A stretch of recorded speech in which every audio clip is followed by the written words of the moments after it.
మరణ అనుభూతి నుంచి మనం తప్పుకోవటం కోసము సుఖానుభూతిని మనము కోరుకుంటూ ఉంటాం.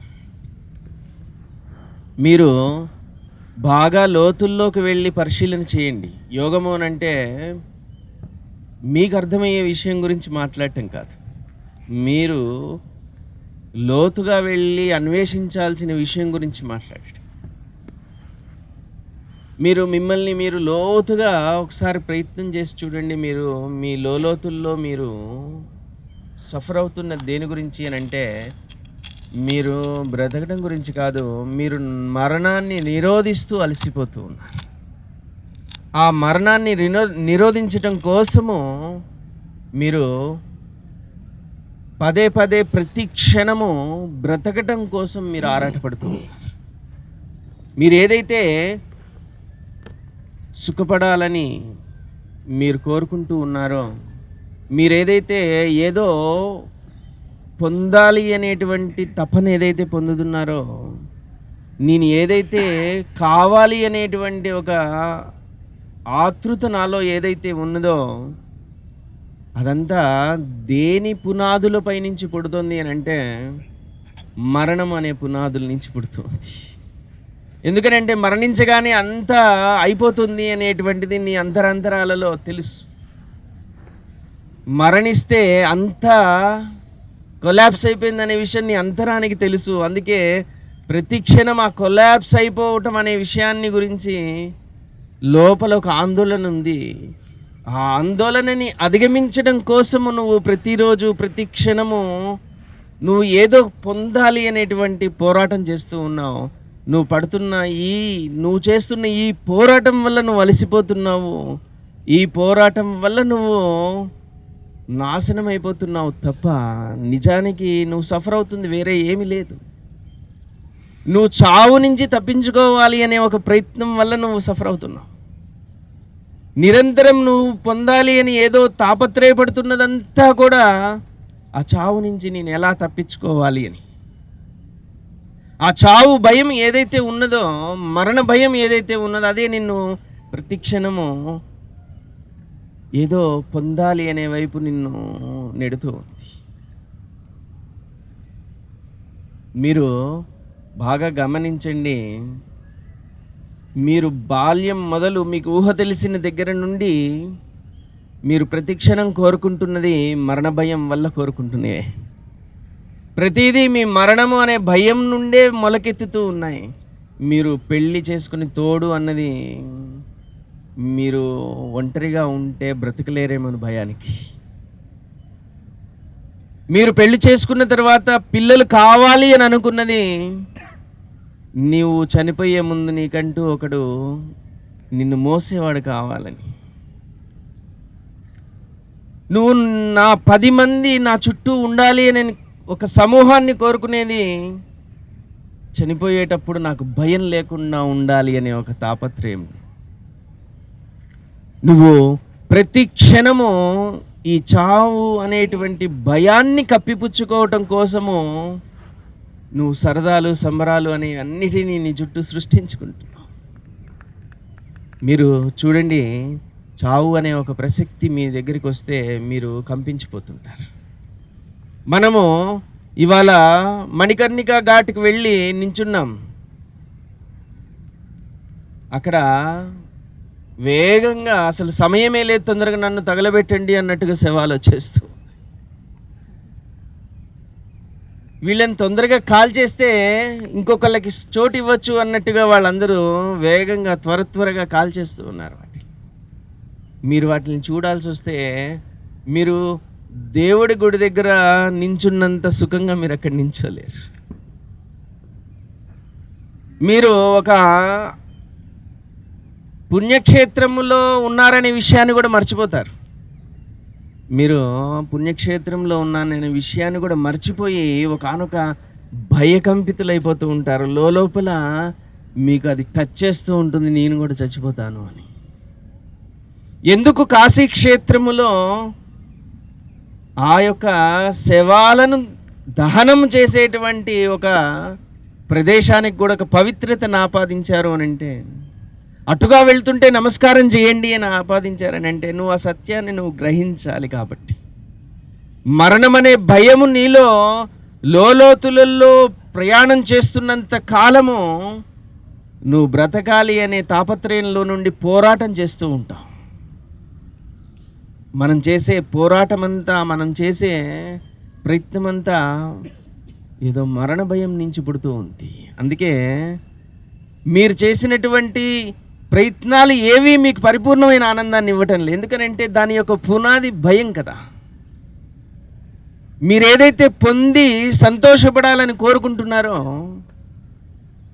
ఆ పొందిన దాంతో ఎప్పటికీ ఎవరు ఎందుకు సుఖపడట్లేదు, సంతృప్తి చెందటం లేదు అని అంటే అది పుట్టింది భయం నుంచి కదా. భయము సంతృప్తికి సంబంధించినది కాదు, భయం అసంతృప్తికి సంబంధించింది. భయం ఎప్పుడు అసంతృప్తిగా ఉంటుంది, నిన్ను ఇంకా భయపెట్టాలని చూస్తూ ఉంటుంది. దాని లక్షణం అది అసంపూర్ణంగానే ఉంటుంది. అది పదే పదే పదే పదే నిన్ను భయపెట్టాలని చూస్తూ ఉంటుంది.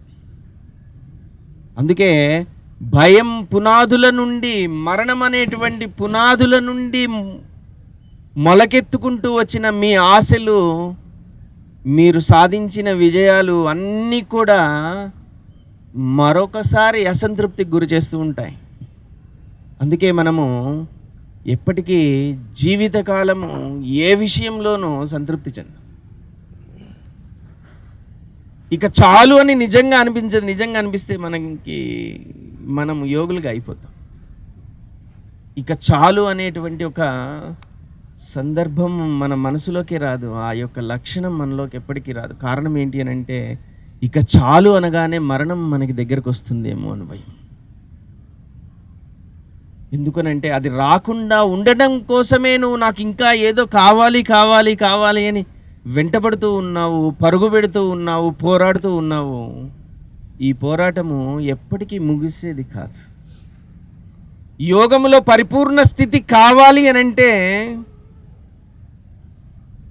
నువ్వు మరణాన్ని ఆనందంగా ఆస్వాదించగలిగే వాళ్ళుగా మారాలి. మీరు మరణాన్ని ఆహ్వానించగలరు. ఏ కారణం చేత ఆహ్వానించగలరంటే జీవితంలో కష్టాలను భరించలేని కారణంగా ఆహ్వానించగలరు, కానీ తృప్తిగా ఆనందంగా ఆహ్వానించలేరు. ఎందుకనంటే మన యొక్క లక్షణమే ఎలా మారిపోయింది అని అంటే నేను బ్రతకాలి అనేటువంటి చావు అనే విషయానికి భయపడి బ్రతికి పోరాటాన్ని సాగించే లక్షణంగా ఉన్నది. అది ఎప్పటికీ అలానే కొనసాగుతుంది. మీరు అంతరాంతరాల్లో మీరు చాలాసార్లు మాట్లాడచ్చు. చాలాసార్లు ఏమనంటే ఈ పాడు ప్రాణం ఉంటే ఎంత పోతే ఎంత. నిజంగా అలా అనిపించి, నిజంగా లోతుల్లోనే అనిపిస్తే మీరు ఆ క్షణమే స్వేచ్ఛను పొందుతారు. ఇంకెప్పటికీ మరణించనక్కర్లేదు. అది లోతుల్లో అనిపించటం లేదు. మీ జీవితం విసుగు పుట్టడం వల్ల, మీరు బాధల్లో ఉన్న కారణంగా, పోరాడలేని కారణంగా, జీవితాన్ని పోరాటం చేసి గెలుచుకోలేని కారణంగా విసిగిపోయి పాడు జీవితం అయిపోతే బాగున్నాను అనిపిస్తుంది తప్ప మీరు జయించటం వల్ల అనిపించటం లేదు. అంతరాంతరాల్లో ప్రతి క్షణము ఈ యొక్క మరణం అనేది నిన్ను భయపెడుతూనే ఉన్నది. అందుకే పరుగు పెడుతూ ఉన్నావు. నేను దాన్ని అధిగమించి, దాన్ని దాటుకుని నేను బ్రతకటం కోసం ఏదో పోరాటం చేయాలి. నీ సఫరింగ్ అంతా, నువ్వు సఫర్ అవుతున్నదంతా ఈ మరణ భయం వల్ల జీవించాలనే చేసే పోరాటమే నీ యొక్క అలసట. మనము ఆ యొక్క మూలాన్ని మనం గ్రహించకుండా, మూలాన్ని అర్థం చేసుకోకుండా మనము ఎన్ని రకాల ప్రయత్నాలు చేసినా, స్పిరిచువాలిటీ అనే పేరుతో మనం ఎన్ని ప్రయత్నాలు చేసినా అవి అసంపూర్ణమైన ప్రయత్నాలే అవుతాయి. ఎందుకనంటే ఆ ప్రయత్నాలన్నీ కూడా మరణ భయాన్ని జయించడం కోసం పుట్టినవి, మిమ్మల్ని ఊరటించడం కోసం పుట్టినవే. నువ్వు నిజంగా యోగాన్ని అనుభవించాలి అని అంటే నువ్వు మరణించడానికి సిద్ధంగా ఉండాల్సిందే. లోతులలో నుండి నువ్వు స్వచ్ఛముగా, ఆనందముగా దాన్ని ఆహ్వానించాల్సిందే. కానీ మనసు ఏదో ఎక్కడో అడ్డుపడుతుంది నిజంగానే చచ్చిపోతే. నిజంగానే ఆహ్వానించి చావు వచ్చేస్తే అని. అది అంత తొందరగా రాదు. ఎందుకనంటే మీరు ఎన్నో జన్మల నుండి అది దగ్గరికి రాకుండా మీకు కావాల్సిన ఎన్ని రకాల టెక్నిక్స్ మీకు కావాలి, అన్ని రకాల టెక్నిక్స్ని మీరు పట్టుకొని కూర్చున్నారు. మీరు ఎన్నోసార్లు యుద్ధ వీరుల్లాగా మీరు ఆ మరణం నుంచి తప్పించుకునే కళలు ఎన్నో నేర్చుకొని వచ్చేసారు. అంత తొందరగా మీరు అనుకున్నంత మాత్రాన అదేం రాదు. కానీ యోగములోకి నిజంగా ప్రవేశించాలి అనే కాంక్ష మనలో ఉంటే మరణాన్ని జయించే కళ కూడా నేర్చుకోవాలి. అసలు దాని ఊసెత్తితేనే భయం వేస్తే మనం ఎలాగ దాంట్లోకి దూకుతాం? నిజానికి స్వేచ్ఛ కలిగేది మరణంలోనే.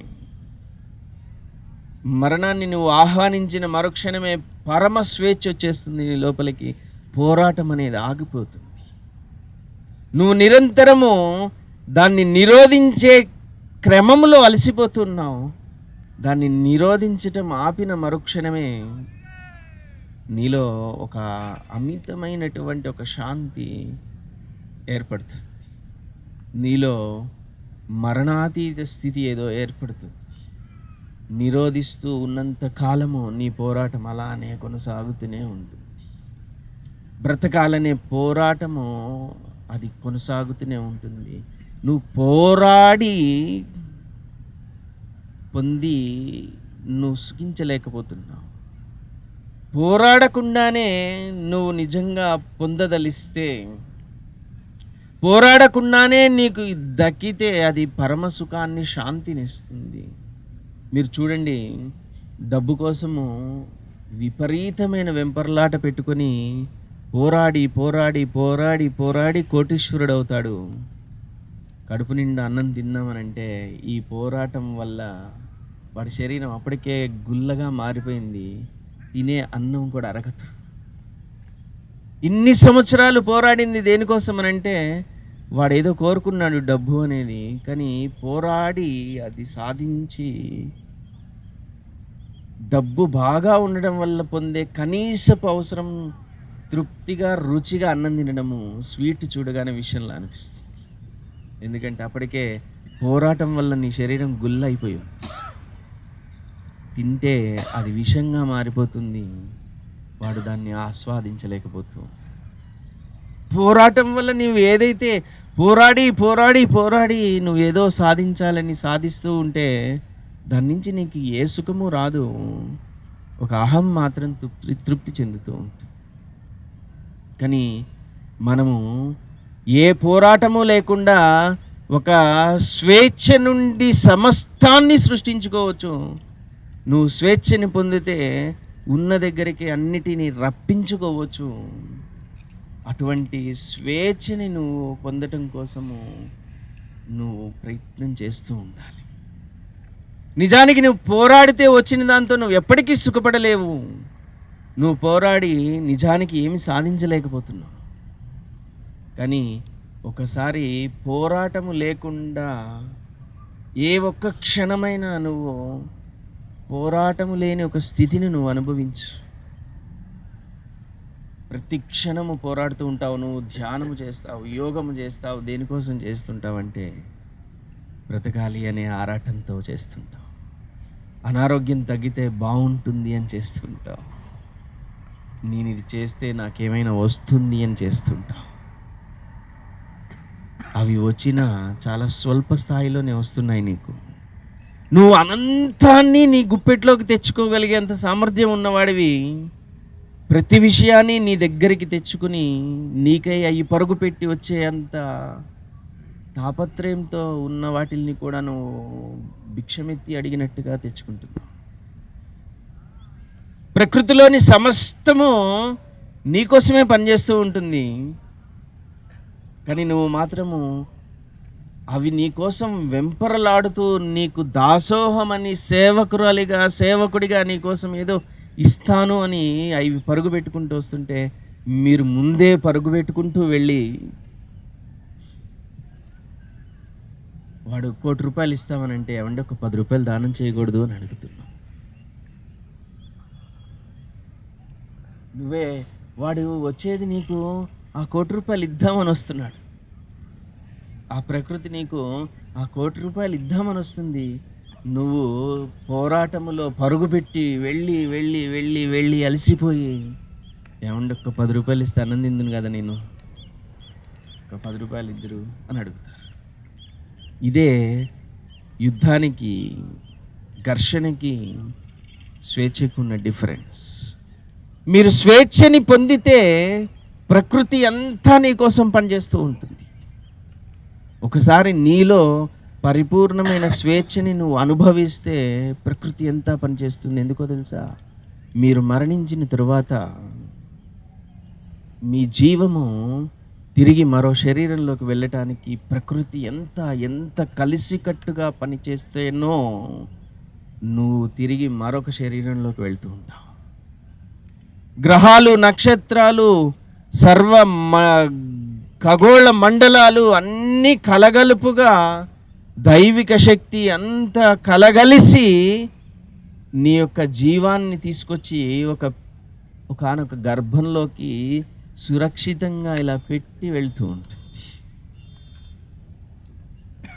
స్వేచ్ఛ పొందినటువంటి ఆ జీవము కోసము సమస్త ప్రకృతి, దైవము అంతా కలగలిసి వచ్చి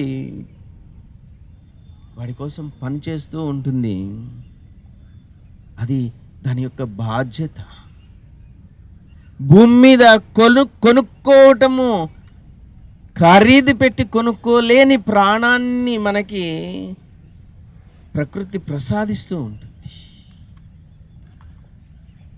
అది మనం ఎప్పటికీ మన యొక్క బాహ్యమైన సామర్థ్యంతో దాన్ని కొనలేము. అటువంటి అమూల్యమైనటువంటి విషయాన్ని నీకు ఇవ్వటం కోసం ప్రకృతి అంతా పనిచేస్తూ ఉంటుంది. ఎందుకనంటే నువ్వు జీవుడుగా ఉన్నప్పుడు, శరీరాన్ని విడిచి ఉన్నప్పుడు నువ్వు లేవు కదా. నువ్వు ఉంటే అక్కడ కూడా పోరాడుతూ ఉంటావు. నేను బ్రతకాలి అనే పోరాటంతో నువ్వు మళ్ళీ ప్రకృతి నుంచి పొందాల్సిన సహాయం మొత్తాన్ని ఎప్పుడు పొందలేవు. శరీరం విడిచిన తర్వాత వెంటనే ప్రకృతి అందుకుంటుంది, దైవం అందుకుంటుంది, తన ఒడిలోకి తీసుకుంటుంది. నీకు మరొకసారి నీకు ఒక మార్గాన్ని చూపిస్తుంది, సర్వస్వాన్ని ఇచ్చి పంపిస్తుంది. అందుకనే కాశీలో కన్ను మూసినవాడు కాశీలో కన్ను మూస్తే జగన్మాత తన ఒడిలో పడుకు పెట్టుకుని ఆ చివరి క్షణంలో వాడి తల నిమురుతూ ఏం కాదు నాన్న అని చెప్తూ శివుడు వచ్చి నువ్వు ఈ శరీరాన్ని విడిచిపెట్టు, నేనున్నాను, నీకేం భయం లేదు అని చెవులో తారక మంత్రం చెబుతూ ఉంటే ఆ మనిషి హాయిగా స్వేచ్ఛగా శరీరాన్ని విడిచి పైకి వెళ్ళిపోతూ ఉంటాడని ఇక్కడికి వచ్చి చనిపోవాలని చూస్తూ ఉంటారు. ఎందుకనంటే నువ్వు స్వేచ్ఛని పొందితేనే సర్వస్వాన్ని పొందగలుగుతావు. పోరాడుతూ ఉంటే నువ్వు సర్వస్వాన్ని కోల్పోతూ ఉంటావు, కానీ నీకు పైకి ఏదో పొందుతున్నట్టుగా అనిపిస్తూ ఉంటుంది, కానీ ఆ పొందింది ఏది నీకు సుఖాన్ని ఇవ్వదు.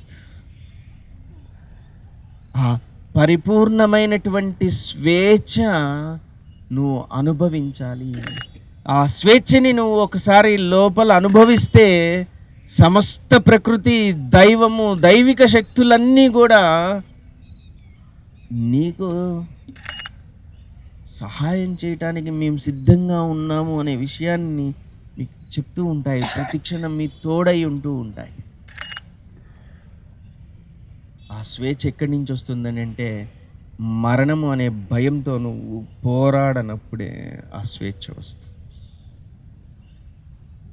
అందుకే యోగములో, ముఖ్యంగా తాంత్రిక యోగములో మొట్టమొదటి అభ్యాసము మరణించటమే. నువ్వు మరణించే కళని నేర్చుకుంటేనే మిగిలిన యోగమంతా నీ వశం అవుతూ ఉంటుంది. అందుకే కాశీ క్షేత్రము కాశీ విశ్వనాథుడి యొక్క వైభవంతో ఎంతగా వెలిగిపోతూ ఉంటుందో, ఇదే కాశీ క్షేత్రము మరణము అనే విషయంతో కూడా ముడిపెట్టుకొని ఉన్నది. ఈ రెండు విషయాలే ఇక్కడ ప్రధాన పాత్ర పోషిస్తూ ఉంటాయి. అందుకే కాశీ క్షేత్రాన్ని మహాశ్మశానము అని అంటుంటారు.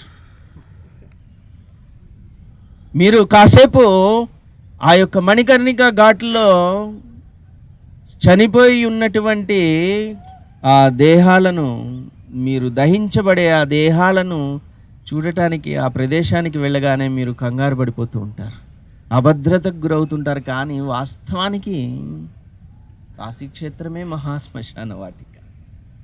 నువ్వు కొత్తగా ఎక్కడ శ్మశానంలోకి వెళ్ళలేదు. శ్మశాన వాటిక, ఆ శ్మశాన వాటికలో శివుడు కూర్చుని ఉన్నాడు. అంటే శివుడు ఎంతటి మరణం గురించి ఎంత చెప్పదలుచుకున్నాడో శివుడు. నువ్వు మరణాన్ని ఆశ్రయిస్తే నేను అక్కడున్నాను అని చెప్తున్నాడు. మరణాన్ని ఆశ్రయించడం అంటే ఆత్మహత్య చేసుకోవటం కాదు, చచ్చిపోవటం కాదు. మరణం అనే భయం నుండి నువ్వు విడిపడటం. నువ్వు ఆ భయాన్ని విడు. నేను అక్కడ ఉన్నాను అని అంటే నువ్వు భయాన్ని వీడుతావని శివుడు వెళ్ళి శ్మశానంలో కూర్చున్నాడు. అయినా మనకి ఇంకా భయం. శివుడు అక్కడ కూర్చుంటే ఆయన ఉన్నాడనే ధైర్యం నీకు ఉన్నప్పుడు నువ్వు కనీసం అక్కడికి స్వేచ్ఛగా వస్తావు. ఏముందిలే శివుడి దగ్గరికేగా నేను వెళ్ళేది అనేటువంటి స్వేచ్ఛ నీలో ఏర్పడుతుంది అని పోయి పాపం శవాలు కాలుతూ ఉంటే, ఆ శవాల బూడిద ఎగిరి పడుతూ ఉంటే ఆయన వెళ్ళి అక్కడ కూర్చున్నాడు. నేను ఇక్కడే కూర్చుంటానులే పార్వతి, వీళ్ళు భయపడుతున్నారు రావటానికి అని పాపం ఆయన అక్కడ కూర్చుంటే, ఈమె పాపం వండుకొని క్యారేజ్ పెట్టుకొని వెళ్ళి అక్కడ ఆయనకి కాస్త తినిపించి రాత్రికి తొందరగా రండి అని అంటే, ఇవాళ వచ్చే వాళ్ళని బట్టి ఉంటుంది నేను ఇంటికి రా.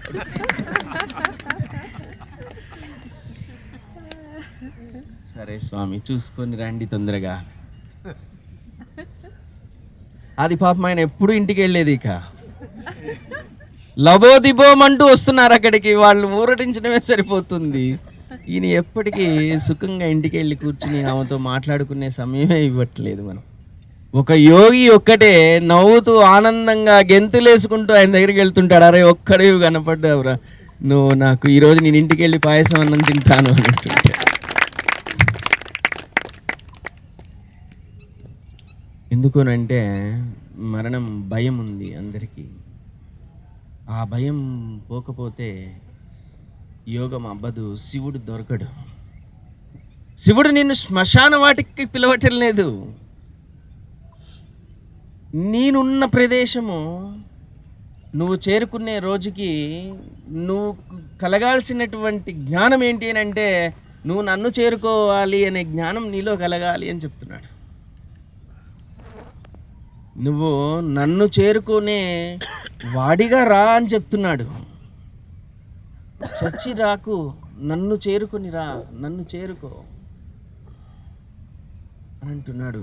ఎప్పుడు నువ్వు ఆయన్ని చేరుకుంటావంటే మరణాన్ని జయించినప్పుడు, మరణ కళ నీలో దేదీప్యమానంగా నువ్వు మరణించే కళలో నిష్ణాతుడు అయినప్పుడు. యోగము అంటే అర్థము నిజానికి నువ్వు చచ్చిపోవటమే. అందుకే భయం. అందరూ యోగంలోకి రారు. దేని గురించి అంటే, నీకు తెలియకుండా నువ్వు చావుని అభ్యాసం చేస్తున్నావు. నీ అహము చచ్చిపోతూ ఉంటుంది. నీ అహం చచ్చిపోతూ ఉంటే నేను లేను అనే భావన కలుగుతూ ఉంటుంది. నీ అహంకారం చచ్చిపోతూ ఉంటే నువ్వు తట్టుకోలేవు, మళ్ళీ అహంకారాన్ని రెచ్చగొట్టుకుంటూ ఉంటావు. నీ అహము ఉన్నంతకాలమే నువ్వు ఉన్నట్టుగా అనిపిస్తూ ఉంది. అందుకే భయం అహాన్ని విడిచిపెట్టాలి అని అంటే, మనం ఎంత చెప్పినా, జ్ఞానాన్ని ఎంత కల్పించినా, అహాన్ని వీడే మార్గం ఎంతగా చూపించినా, తిరిగి మళ్ళీ నువ్వు అహాన్ని తెచ్చిపెట్టుకుంటావు, నేను చాలా గొప్పవాడిని అని. నేను చాలా డబ్బున్నవాడిని, నేను చాలా బాగా చదువుకొని ఉన్నవాడిని, నేను అహంకారంతోనే ఉంటాను అని కూర్చుంటుంటా. ఆ అహంకారంతో కూర్చుని ఉన్న నిన్ను మరణం తినేస్తుంది. యమభటులు నిన్ను హింసిస్తూ ఉంటారు. యమభటులు చచ్చిపోయాక హింసించరు నిన్ను. నువ్వు జీవితము చావు నుంచి తప్పించుకోవటానికి చేసే ప్రతి ప్రయత్నంలో యమభటులు ఉంటారు. నువ్వు పడే అలసట వాళ్ళ వల్లనే, వాళ్ళు కొరడాలు తీసుకొని కొడుతూ ఉంటే నీకు ఒక తెలియని ఒక దెబ్బ తగులుతూ ఉంటుంది లోపల. అదే నువ్వు అనుభవిస్తుంది ప్రతిరోజు వేదన రూపంలో. మనం అనుకుంటూ ఉంటాము, నూనెలో వేయిస్తారా, కొరడాలతో కొడతారా వాళ్ళు అంటే కొట్టరు. నువ్వు చచ్చిపోయాక కొట్టరు వాళ్ళు, నువ్వు బ్రతికుండగానే కొడుతూ ఉంటారు. అదే రోగము అనే పేరుతో వస్తుంది, అదే దుఃఖము అనే పేరుతో వస్తుంది, అదే మనసు కృంగిపోవటము అనే పేరుతో వస్తూ ఉంటుంది. ఇవన్నీ యమభటులు కొట్టే కొరడా దెబ్బలే. ఎందుకనంటే నువ్వు బ్రతకటం కోసము నిరంతరం ఏదో పోరాటం చేస్తూ ఉన్నావు. ఏదైతే నిన్ను ఆ శివుడిని చేర్చగలదో ఆ శివుడిని చేర్చే వైపు నువ్వు ప్రయాణం చేయట్లేదు, శివుడికి దూరంగా నిన్ను లాక్కుంటూ ఉన్నావు. ఆయన శ్మశానంలో కూర్చొని నువ్వు రా అని పిలుస్తూ ఉంటే నేను నీ దగ్గరికే రాను అని చెప్పేసి నువ్వు పారిపోతూ ఉంటావు. పారిపోయి వెళ్ళి శివుడి గుళ్ళో కూర్చొని పూజ చేస్తూ ఉంటావు. శివ శివ శివ, నువ్వే దిక్కు, నువ్వే నన్ను చూసుకోవాలి, నీ ఒళ్ళో నేను తల వాల్చాలి. ఇది ఉట్టి డ్రామా, ఇది ఉట్టి నాటకం. శివుడు రమ్మంటూ ఉన్నాడు, అటు పోలేదు. గుడికి వెళ్ళి శివలింగం దగ్గర మనము శివుడిని ఆశ్రయిస్తూ ఉంటాం, అక్కడ శివుడు లాక్కోట్లేదు కదా. అక్కడ శివుడు శ్మశానంలో లేడు, గుడిలో ఉన్నాడు కాబట్టి ఏం పర్వాలేదు. నిజానికి ఆ శ్మశానంలో కూర్చొని పిలుస్తున్న శివుడిని నువ్వు ఆశ్రయించాలి.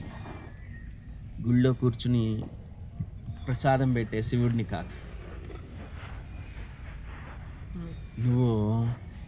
నువ్వు ఎంతెంతగా ఆ శివుడికి దూరం అవుతూ ఉంటావో అంతంతగా నీ జీవితానికి నువ్వు దూరం అయిపోతూ ఉంటావు. అనేక జన్మలు వేదనకి నువ్వు దగ్గర అవుతూ ఉంటావు. ఆ శివుడికి ఎంత దూరం అయిపోతూ ఉంటావో, ఆ శ్మశాన శివుడికి, అంతంతగా నువ్వు జన్మల మోతని మోయాల్సి వస్తూనే ఉంటుంది. స్వేచ్ఛని పొందవు.